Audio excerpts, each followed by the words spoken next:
बाबा गोस्वामी दासकृत श्री रामचरितमानस के पंचम सोपान सुंदरकांड भाग 2 लेकर आ जाए हैं। जैसा भाग 1 में हम लोगों ने सुना, श्रवण किया, ग्राह्य किया, जिसमें बाबा तुलसीदास जी ने सर्वप्रथम श्री राम जगदीश्वर और पुनः बजरंगबली की वंदना किया है। वंदना के पश्चात सुंदरकांड शुरू करने से पहले किष्किंधा कांड का अंतिम दोहा, जिसमें रीक्षराज जामवंत जी बजरंगबली को उनके बल, उनके पौरुष और उनकी सिद्धियों को याद कराया। बल और उसमें इतने उन्मत्त थे, उन्होंने कहा कहिए तो त्रिकूट पर्वत को समुद्र में डुबो दूं या उसको त्रिकूट पर्वत सहित श्रृंखला को प्रभु श्री राम के चरणों में लाके रख दूं। तो जामवंत जी ने समझाया, नहीं, आप जाइए कि इतना करहु तात तुम जाई, सीत ही देख कहो सुधि आई। कि तुम जाकर इतना ही कार्य करो कि सीता जी को देखकर आओ, उनकी खबर प्रभु श्री राम जी को बता दो, उनसे कह दो, और फिर भगवान राम कमल नयन श्री राम अपने बाहुबल से खेलकर वानरों की सेना के साथ जीतकर सीता मैया को लेकर आएंगे। तो यही से शुरुआत किया। जामवंत के वचन सुहाए, सुनि हनुमंत हृदय अति भाए, तब लगी मोहि परखेउ तुम भाई, सही दुख कंद मूल फल खाई।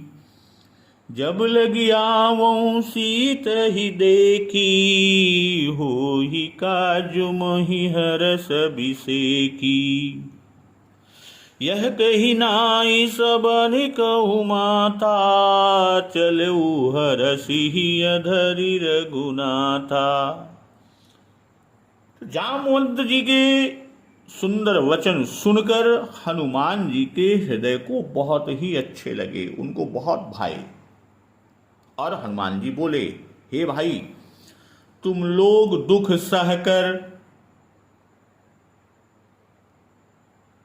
कंदमूल फल खाकर, चूंकि यहां और कोई खाने की सामग्री नहीं है, मेरी राह तब तक देखिएगा कि जब लगी आवहु सीत ही देखी, होहि काजु मोहि हरस बिसेखी। कि सीता जी की सुध लेकर, यानी उनका पता लगाकर, उनसे मिलकर मैं लौटकर ना आऊं, और काम अवश्य होगा। क्यों? क्योंकि मुझे बहुत ही हर्ष हो रहा है। और यह कही नाई सबनि कहु माथा, चलऊ हरसि अधरि रघुनाथा। बाबा गोस्वामी दास जी लिखते हैं कि यह कहकर और सबको सर झुकाकर, मस्तक नवाकर, हृदय में अपने प्रभु श्री राम जी, रघुनाथ जी, रघुकुल शिरोमणि जी को धारण करके हनुमान जी हर्षित होकर चलते हैं। चलते हैं तो समुद्र के किनारे पर एक सुंदर पर्वत था। खेल खेल में ही, यानी अनायास ही कूदकर उसके ऊपर वो चढ़ गए।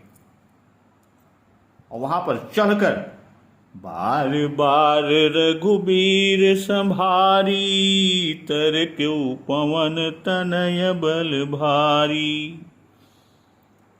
भगवान श्री राम अपने प्रभु रघुकुल शिरोमणि श्री राम जी का स्मरण करके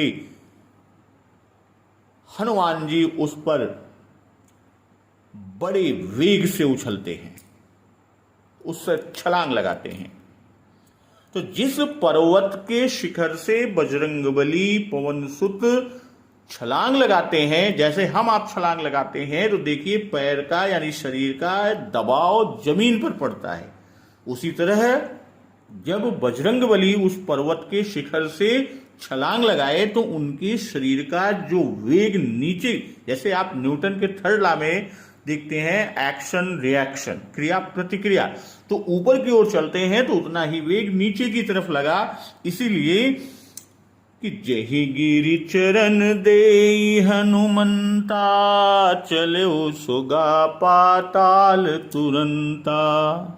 तो जिस पर्वत पर हनुमान जी पैर रखकर या जिस पर से वे उछले थे, छलांग लगाए थे, वह तुरंत ही पाताल में धंस गया। अजिमि अमोघ रघुपति कर बाना, एहि भांति चलो हनुमाना। जैसे रघुनाथ जी का अमोघ बाण चलता है, उसी तरह हनुमान जी उड़ चले। हनुमान जी को जाते हुए देखकर समुद्र रत्नाकर जी ने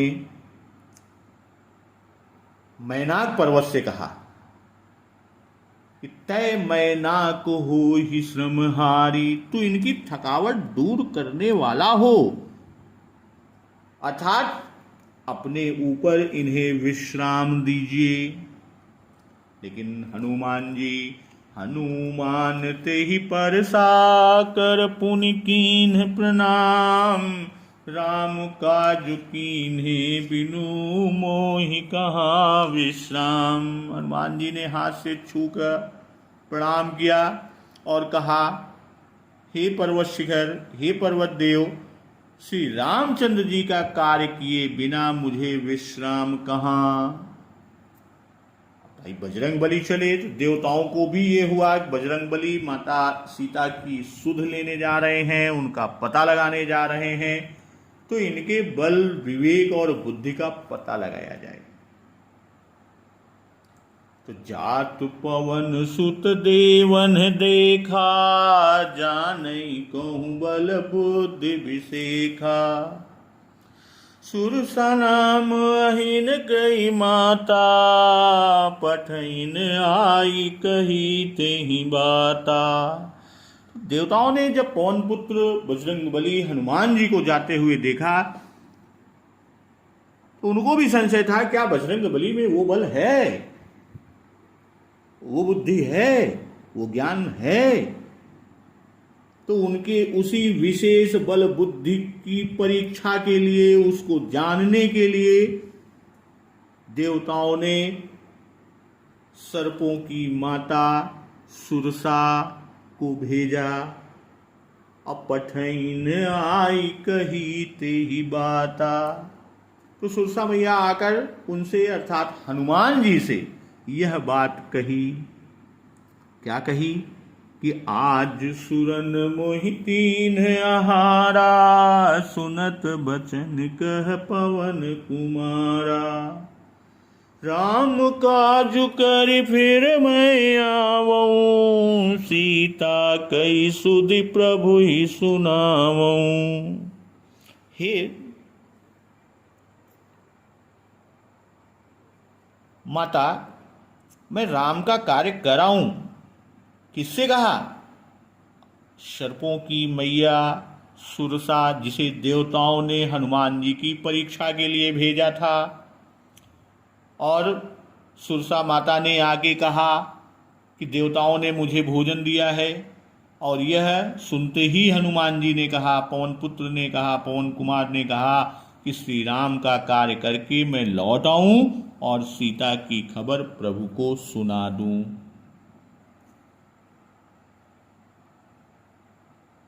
तब तो बदन पैठी हूँ आई, सत्य कहूँ मोहि जान दिमाई। कौन हूँ जतन दे नहीं जाना, ग्रससि न मोहि कहूँ हनुमाना। तब मैं आकर आपके मुंह में आ जाऊंगा, मुख के अंदर आ जाऊंगा, मुख में घुस जाऊंगा और आप मुझे सहजता से खा लेना। हे मैया, हे माता, मैं सत्य कहता हूं, अभी जाने दीजिए। कौन जतन दे नहीं जाना, किसी भी जतन से, यानी हनुमान जी ने सारे यत्न कर लिए, सारे प्रयत्न किए, सभी तरह के प्रयास कर लिए, तो अंत में कहते हैं कि ग्रससी न मोहि कहऊ हनुमाना, तो फिर मुझे खा लो ना, नहीं जाने दे रही हैं तो आप खा ही लीजिए। तो जो जन भरते ही बदन उपसारा, कपितनु कीन दुगुन बेसारा। सुरसा ने योजन भर अर्थात 4 कोस का मुंह फैलाया। एक कोस में 3 किलोमीटर, अर्थात एक योजन में 12 किलोमीटर, यानी योजन भरते ही बदन उपसारा। अब 4 कोस में अपने मुंह को फैला दिया, 12 किलोमीटर में। अकपितनु कीन दुगुन विस्तारा, हनुमान जी ने अपने शरीर को उसके दूना अर्थात 2 योजन का बना लिया। 16 योजन मुख तेहि ठयऊ, अब उसका मुख 16 योजन, 16 गुणे 12 इतने किलोमीटर।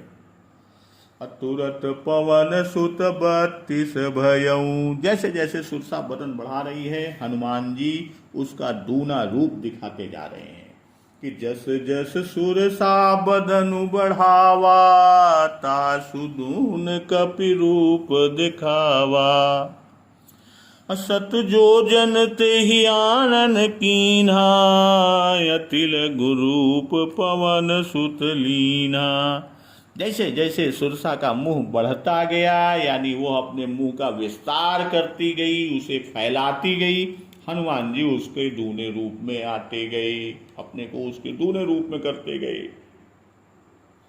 इतने में वह 400 कोस का मुंह फैलाई। सत माने 100 योजन, 100 योजन, और एक योजन में 4 कोस, और एक कोस में 3 किलोमीटर, यानी 1200 किलोमीटर का मुंह फैलाया। सत जोजन तेहि आनन कीन्हा, तो हनुमान जी सोचे अति लघु रूप पवन सुत लीन्हा। हनुमान जी बहुत छोटा सा रूप धारण किए और मोहे के अंदर बैठ के बाहर निकल आए और सिर झुकाई के उनसे विदा मांगे। बदन पैठी पुनि बाहिर आवा, मांगा विदाता ही सिरुनावा। मोहि सुरन जेहि लागी पठावा, बुद्धि बल मरम तोर मैं पावा। सुरसा मैया ने कहा पवन पुत्र से, हे पवन पुत्र, हे रामदूत, मैं तुम्हारे बल बुद्धि का भेद पा लिया, उसे जान लिया, जिसके लिए देवताओं ने मुझे भेजा था। फिर सुरसा ने बजरंगबली को आशीर्वाद दिया कि तुम सारे कार्य सिद्ध करोगे। क्यों? क्योंकि तुम बल बुद्धि के भंडार हो। और आशीष देकर, आशीर्वाद देकर चली गई और पवन पुत्र खुशी खुशी हर्षित होकर आगे चले।